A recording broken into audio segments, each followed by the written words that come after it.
Hi guys, welcome back to Han Solar Engineering and Acme Academy. So today I just want to basically discuss the atom. Now, if we're looking at the basic structure of an atom, you get its nucleus with its protons and its neutrons, and then around it, much like a planet with its planetary moons rotating in its own gravitational field, you get the electrons. Its conductive properties, if we're looking at the case of copper, because in the case of copper, it has one electron that's basically in the valence shell, which is the outermost shell.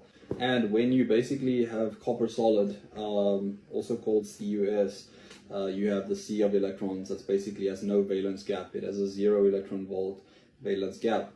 So that's pretty much why copper is the most thought of and, in my opinion, the most suitable conductor. It's in semi-abundance, and also it has a low resistance.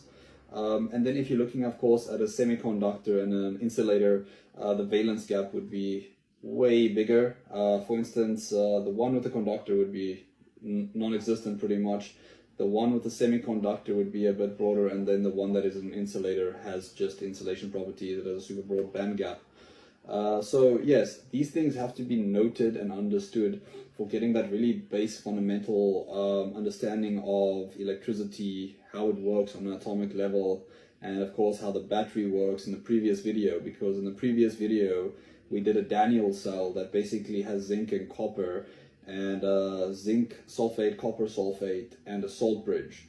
And if you look at it, it's basically a chemical reaction where you have your ions floating across the salt bridge and your electrons across the conductor and the load. So basically atomic theory plays strong into electrical engineering.